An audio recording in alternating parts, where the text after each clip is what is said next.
This video will hopefully answer a lot of your questions about expectations for um, this next semester. So first of all, communication. Communication is extremely important. Things come up last minute. So make sure that you're checking your email and text during appropriate times during the day. Um, Before school begins, it's always a good time. After school is over, if you have a lunch, obviously you can check your phone then. If you have questions, my preferred way of communication during the spring internship is probably more texting. However, email, when it's a professional email that goes to everyone, that's probably the best way of communicating. But be concise, be specific with questions or information. Um, just always be rereading things and sort of checking for the tone. You are expected to not be on your phones during instruction or when students are present in the room. Now, I understand that your mentoring teachers might use their phone as a time, have the timer set, and so on and so forth.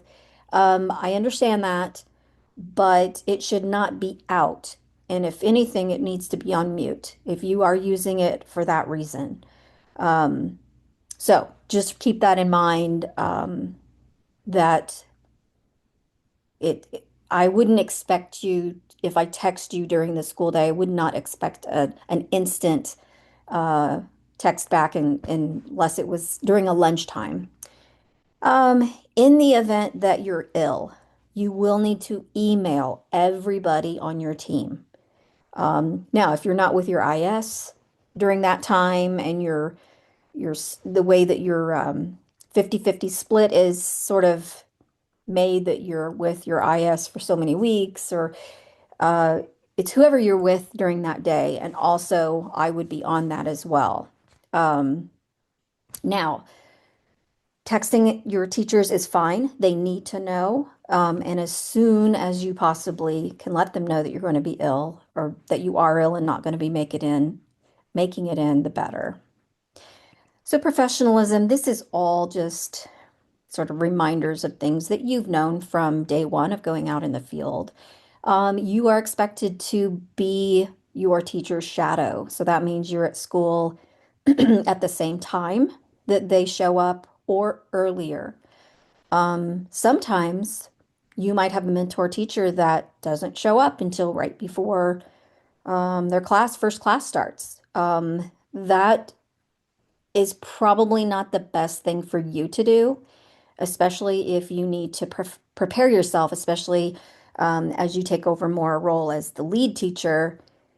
You're going to need to be prepared. Sometimes it's mental preparation. So being there right before the kids come in is just sort of setting yourself up for a hectic day. Do not make appointments during the school day. Um, this semester models you being out as a teacher as if you have the job of being the teacher, which is your job. So, if you're making appointments, a dentist appointment, you need to look ahead, make it over your spring break, and that we'll talk about later. But don't make appointments during the school day. In the event that you are ill, make sure that everyone on your team is aware of this.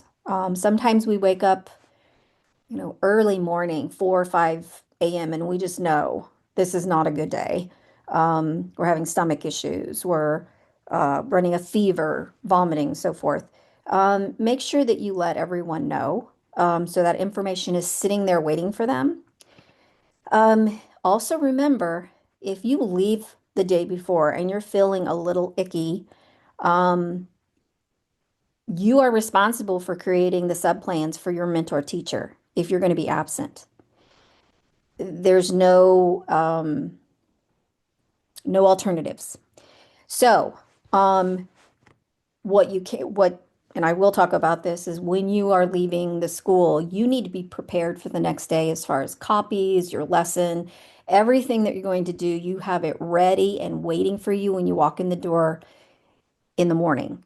This helps also if you are ill and you have to write out subplans for your mentor teacher. Okay. So, um, even though they could probably slip right into that role, we don't assume that they're going to do that. It's just as though you are the lead teacher, this is your classroom, and you're going to prepare the individual who's going to take over for you. All right, dress and presenting yourself. Remember, you're always under Marietta College expectations at this point, so dressing professionally. You are encouraged to wear spirit wear of the school and participate in the fun activities. If they have pajama day or crazy hair day, always check with your mentor teacher and make sure that they're okay with it. But as far as my end, I'm perfectly fine if you participate in that, as long as obviously it's appropriate.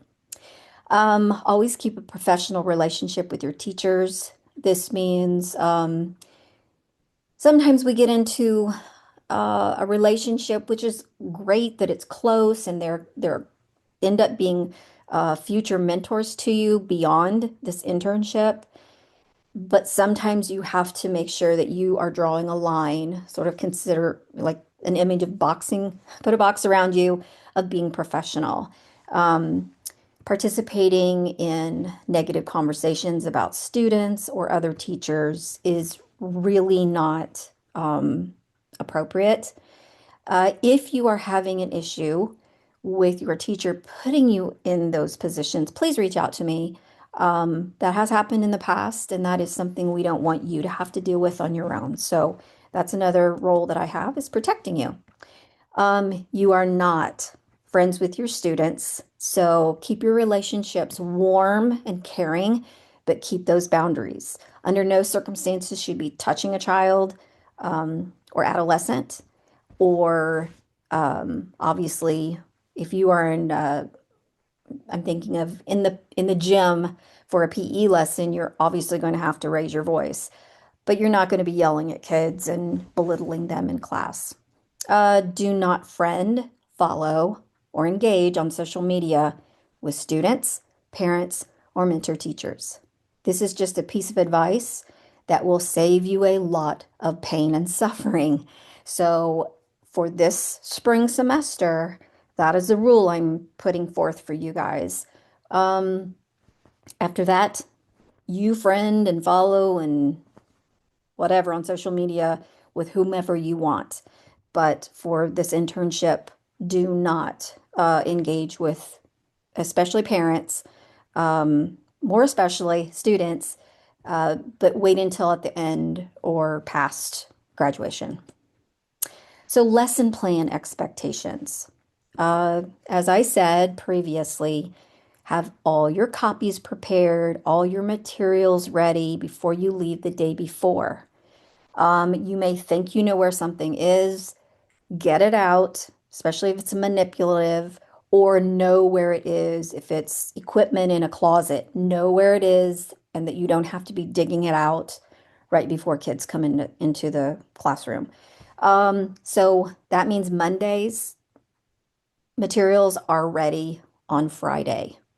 I can't stress enough to you how much stress that will relieve for you to be prepared and ready to go when you get there.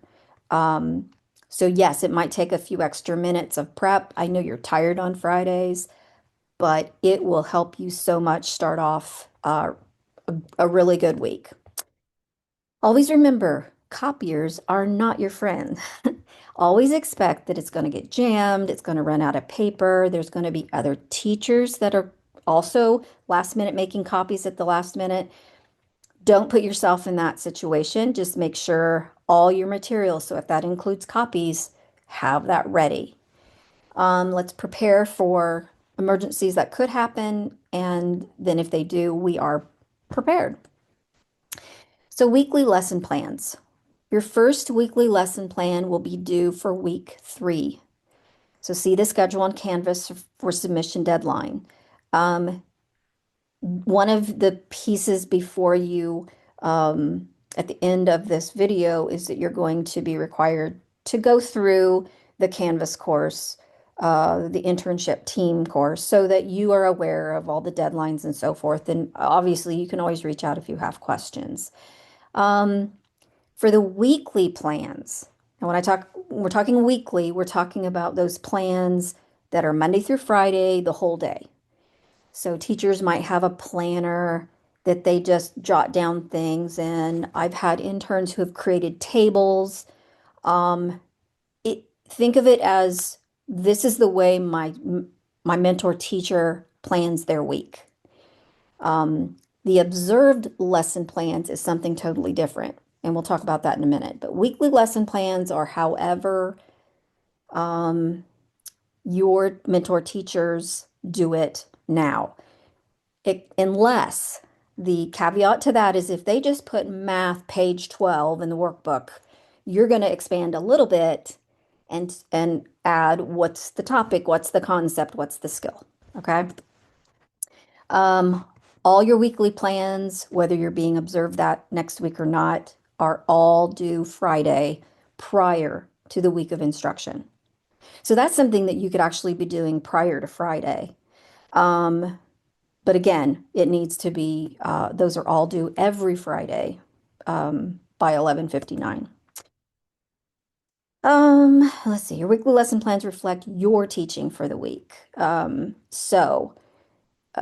first few weeks as you're transitioning to the lead role, there might not be as much, but then once you get into that lead role, you will be, all the weekly lesson plans will be things that you're doing. Here's an example of a previous intern. That's how she turned her things in. She color coded it, you know, obviously she had through Friday, but again, this helps you sort of have an overview of the week ahead. So the observed lesson plans are going or can happen on Mondays, Tuesday mornings, Wednesdays, roughly every other week, or Thursday mornings. So I'll explain that little bit more, but there's a link in the Canvas course that you can click on. It takes to a booking page in Outlook where you can book a time for me to come in or to go out to your school and observe you teach. Mondays, I only teach a morning class. So that is the one day that from I think I have 9:30 or 10 till the end of the day, you can schedule for me to come out and observe you. Tuesday mornings, I have a full day starting at 11 on campus. So I think I have from 8 to 9:45 roughly, and the same on Thursday. And then Wednesdays, I do teach a morning class until 9:15. But then every other week, and that date as of the recording of this video, I don't have those dates. We have our department meeting at 11, I think. So Wednesdays will be a little bit freer, and I'm trying to stay away from Fridays for observations. But if something were to come up or I were to say, hey, I need to see this from you, we might go into a Friday. These bookings are first come, first served. So this is something that you will be scheduling the Thursday prior to the week of the observation. So with anything with teaching, you should know roughly what day you're going to have me come to observe you by Thursday. Enough that you can actually, you know, reserve a spot in my calendar. You don't have to have the lesson plan turned in. We'll talk about that in just a second. But you have to have a reserved time that you want me to come out and observe. Now, you're going to be observed every other week. Some of you may get on a plan and then maybe weather happens or something happens and we have to cancel a lesson and it gets so I you may be on the same weeks as the other people on our team and maybe not. But again, this is not like rigid and concrete and it can't be changed. It's flexible, but I have to have some type of boundaries and parameters set. If for some reason something were to come up that I couldn't make it, I would text you and let you know, please record it for me, um, or we'll reschedule. So it depends on what it is. Um, for instance, if you're teaching a class in PE, it's probably not as effective to be recorded as it would be for me just to come in another time and watch you teach. Um, I hate to do that, be, although it's perfectly fine to do it that way, but you've already invested time in this lesson plan for this observed lesson that I'd hate for you to have to like do a full-blown lesson plan for another lesson. So, and I don't know if I mentioned this later, uh, but in the event that I'm not there, at least 5, 10 minutes before you teach, go ahead and start your lesson. Don't wait for me. Sometimes I've been in a pinch where traffic was just a little bit heavier than what I expected. Things come up. I just want you to be prepared and know I'm going to go ahead and teach. If I get there and you've already started, I'm going to slip in. I'm going to sit in the area that you have designated for me. And you're also going to have your lesson plans printed out for me as well. So for lesson plans, for those lessons that you have scheduled by the Thursday prior to the week you're teaching it, if you're teaching Monday or Tuesday, you're going to submit your lesson plan in Canvas for me by Friday, the week prior by 11:59 p.m. This gives me a chance to look at it, glance over it. If there's something that I have major questions, I'm going to reach out to you. I can count on one hand the times that I have had an intern redo a lesson because it was not adequately planned for me to go in and observe. So that hasn't happened a lot, but that's why I need to have it a little bit early. If you're going to be teaching on a Wednesday or Thursday, then you need to submit the lesson plan the Monday of that week.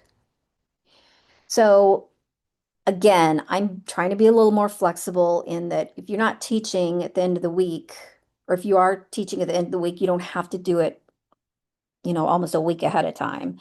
Um, However, I'm a stickler with the deadlines because of that fact that I have to look at it. And I want to make sure that if there's any red flags that I can reach out to you.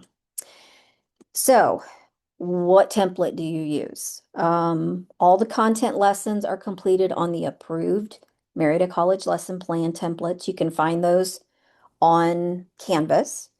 If you're teaching PE, those PE lessons are completed on the PE lesson template. They're all found on Canvas. Um, we're gonna shoot for the first observed lesson in the week of January 19th through the 23rd. So once you have talked to your teachers and you have determined what day of the week that you will teach, that will determine when you go in and you book your time. Again, first come, first serve. So if you get in there, and maybe I'm gonna do a reading test or a reading lesson this semester or this next week. So I know I'm gonna do that on Tuesday. So I'm gonna go ahead and observe it. Or sorry, I'm gonna go ahead and I'll reserve that spot. And then you can worry about your lesson plan later. So you're going to be provided written feedback after every observation. Some of you are familiar with that from me. The form has changed a little. I've aligned it more to CPAST, different pieces of the CPAST, so that will help you with setting your goals. At the end, there's always, I think it's 3 or 4 questions that you fill out, and you're going to complete that, and then you're going to have that ready for when you meet with me. So you are required to meet with me each week that I observe you. So you could do this if you're teaching, let's say you're in the middle school and you're teaching third period, fourth period is planning. After you teach on third period, we could meet fourth period and talk. and go over the feedback. You would still, we would talk about those things that you would reflect on in writing at that moment. That's not giving you time to do that. One of the things that I do ask you after I've given you feedback is what specific areas do you want me to look for or watch or observe? Um, that will come from your goals. Okay. Um, Now, let's say the scenario I gave earlier that you were teaching in third period and you have a planning on fourth period. That doesn't, that's not what's happening. Um, if there's not a chance for us to talk, I will email you the observation feedback. You're going to fill out the back end of it. Um, you're going to turn that in, and then we're going to set up an alternative time. I've had interns that have met with me right after school. Um, Depending on when they're teaching, you know, it can be later in the evening if they want to do it. I don't want to go past 7 in the evening, but if, you wanted to meet, they're usually less than 30 minutes, so they're not super long. So observation expectations. What do you need to do before I come? You're going to have a printed copy of the lesson plans and any materials that's going to be provided to the students, you're going to also give to me at the observation. Um, Once I go the first time, I'm going to ask you, where do you want me to be? Uh, if possible, if you can locate a space somewhere in the environment that I can sit at a desk or a table, that would be awesome because it's hard sometimes to type on my computer when I'm just sitting on a chair. So think ahead, and then thereafter I'll just sit in that same spot. But always make sure that your materials are printed out and ready for me. They don't have to be in color. Um, so I mentioned this already.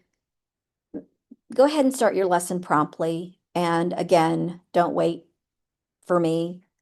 If I come in and I don't happen to get the beginning of the lesson, it's not the end of the world. If it is something has come up and I just can't come at all and you didn't know in enough time to record, it's okay. I'll just pop in and watch another lesson and we'll go from there. Again, I want to try to be flexible. So what do you need to do after? So whether you do meet with me in person or not, you're going to read over my observation feedback, which usually, sometimes I hang out in the room just to finish it and go ahead and email it to you. So you should have it very soon after. Every once in a while, that doesn't happen and I have to get out right away and I don't get it finished till later in the day. You're going to respond to the reflection piece and submit it in Canvas. The reason I want it submitted in Canvas is because even if we do talk in person, as I mentioned before, there's a piece where you ask or you tell me specifically what parts from the observation feedback form that you really would like me to concentrate on during the next observation. You're going to schedule a weekly debrief with me unless we have that moment right after you teach that is not a rushed, I've got 5 minutes till my next class. I'm never going to talk to you and put you in a position like that. So, evaluation expectations. So, last semester you had the pre-CPAS. This is what the CPAS actually stands for, Candidate Pre-Service Assessment of Student Teaching. We do that more as a practice run for you as pre-interns, so you're familiar with some of the things that you will be evaluated on. It's also a practice run for your mentor teachers so that they have a little bit of background. The CPAS is a little bit longer.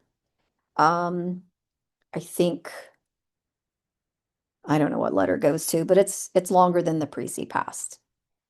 So what you're going to need to do is revisit the consensus score sheets from the fall, and you're going to set 2 priority goals for your first 3 weeks. Okay. So again, the CPAS is longer. It's got more items on it. There's a lot of overlap at the end with the professional responsibilities and the EDAs. Um, so you'll set those two goals.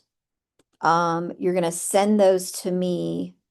Uh, Again, these are if you do not have those scores, you can go into SLL and look in Education 406 for this fall semester, and you can look at all your scores, or you could reach out to the individual who was your contact, who came in and observed you and did your midterm and final consensus in the fall.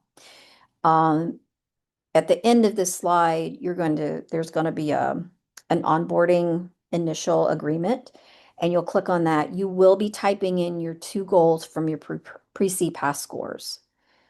So just a heads up to have that. I'm hoping that whoever was your liaison at Marietta College, they did mention that you're going to use the scores to set some goals to start off the semester with.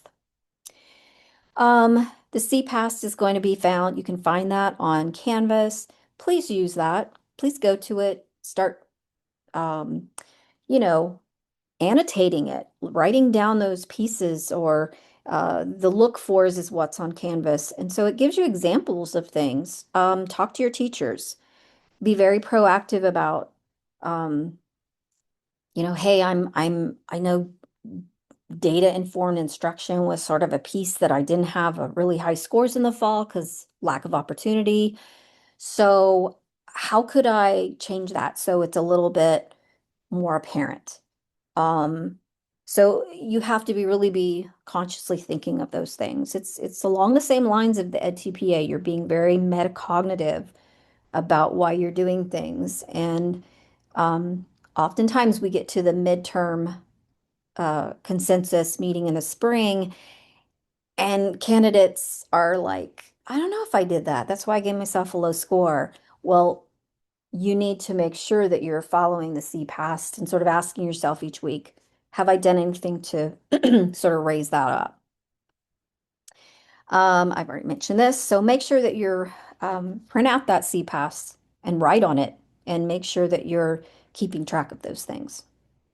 The EDA, you can revisit the consensus score sheets. Again, there's that overlap on the CPAS, so you might want to look at those, how they overlap. If you had some low scores on your EDAs this fall, definitely make a goal. So on the initial onboarding agreement, two goals are required, but you can't, there is an optional third goal if you have one off the EDA that you want to use.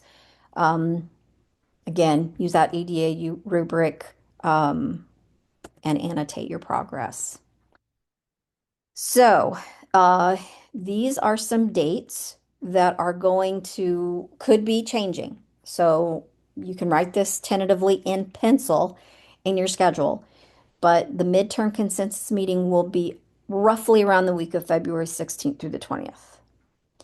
All the stakeholders who would have scores need to be there.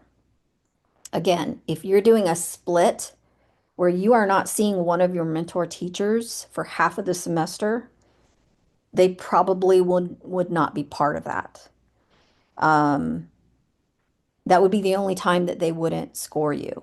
So let's say you are doing a four-way split. You're splitting the first half and the second half between both. Uh, it's your responsibility to remind your mentor teachers that they need to be also scoring you so that when we do have the midterm, we've got scores for whomever you've been with.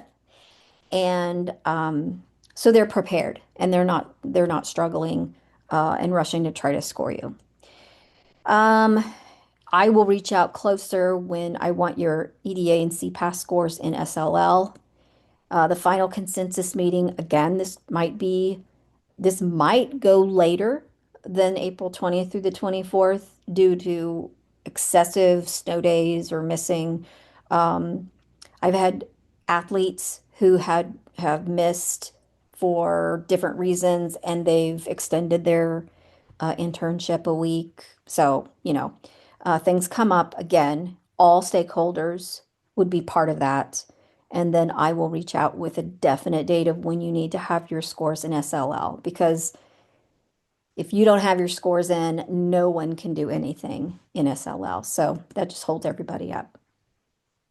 So a lot of times I'm asked by the teams and the interns, how do I transition? Like, what does that look like? And it really looks different for everybody, depending on where you're going to be and so forth. But I'm giving you sort of a sample schedule of how you would transition to the lead role. So week one, definitely taking over housekeeping duties, taking attendance, any type of paperwork kind of thing. You can start jump in and do those things. Don't wait to be asked. If your teacher wants you to make copies for something, you could definitely be teaching a certain content class or a period in the day starting on week one. I mean, you were with your um, mentoring team in the fall. And so that's one reason we do the year long. So there's not a long transition to getting into, you know, you being in charge. Um, so again, do as much as you can. If you, it is not that you have to take over day one, everything. That is not an expectation of me. It is not and never has been an expectation of Marietta College, of the department. Um, and we will let your mentoring team know that. That is not an expectation. So you could also start planning. Of course, you should always be planning with your team. A lot of grade level teachers do that. They plan as a team. If your teacher is not one that does that, um, then just make sure that you're being an active part and asking questions. And then, taking as much teaching as you feel comfortable and your teacher. So, week two, you're doing all those things that we just talked about, but then you're going to take over more of the content area. So maybe you're going to add more. Another, like let's say the first week you took over math calendar. So then the second week, or even the end of the first week, you could start taking over in a different section of the teaching day. If they have, if they've departmentalized at the elementary level and they're doing like science or social studies, you could take over one. And then, you know, with the planning, with teaching, you're just adding, you're continually adding more responsibilities. Um, then we have week three, you're doing all these things. And then week three, in a really well-oiled machine, you're going to take completely over the lead role. Now, there might be adjustments to this, and that's perfectly fine. Um, but some people will do this faster. Some people may need a little, they may not completely 100% be the lead in week three, and that's okay.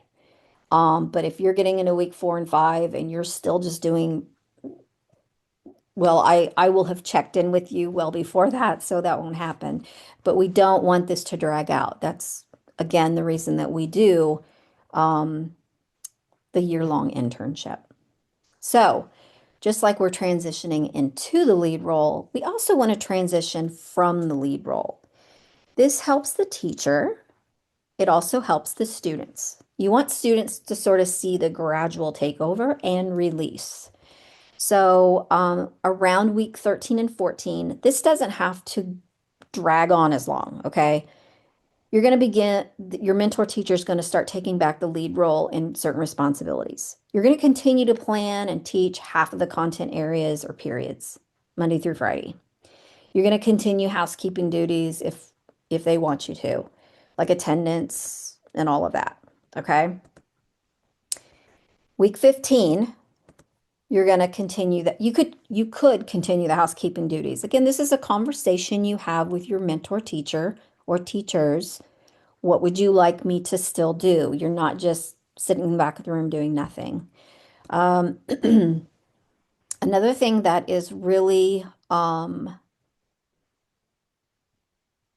a thing to think about early on is if you are in a school and this last week, this is a conversation with your mentor teacher. Hey, there's a certain teacher that teaches this subject and they do these cool things, and I'd really like you to go observe them. This is that opportunity that you can do that because you're not in the lead role. You're still supporting and you would plan ahead of time. So, again, this is not a conversation on Monday of week 15.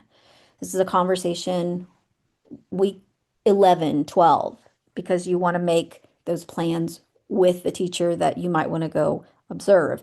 It might even be at a different level. So maybe there's, let's say if you're mixed ed, you're up to ninth grade. So maybe there's a ninth grade teacher that teaches in your content area that you want to go observe or that they have been recommended for you to watch. This is an opportunity for you to go in and just glean all the information that you can from the teachers who are at these schools. All right, so the last thing that you have to do, and I'm sorry this video has gone a little longer than I planned, there does require to be an action, or that you do require to act on this last piece. So it is a requirement of the state of Ohio that students getting dual licensure in special education and general education must show 50% of your student teaching experience is in both areas. And I'm going to clarify. If you are mixed ed and you are humanities, so that means social studies and ELA, that is 50%. You can't have 50% you would split that to be 25% each. Sometimes this becomes a little bit of a sticky point with the teachers, the content teachers, because they're not seeing you half the time. But we have to follow the letter of the law for Ohio. So that means 50% of your time is with your IS or in an IS role. And then the other 50% can be split up in all of the content areas. This is not a rule that I've made. This is a rule that the state, we have to follow from the state. So, begin your first week of your internship under the schedule discussed in the fall semester. So when you met for the final consensus, hopefully you had that conversation.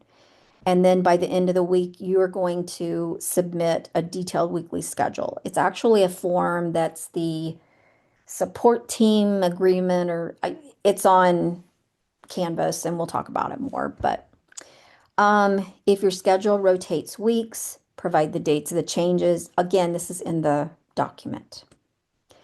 So what you're going to do is you're going to read over the Canvas course. Just glance over it, make sure that you're familiar with it. You're going to watch this video, and then you're going to create your pre-CPAS goals from the fall consensus scores.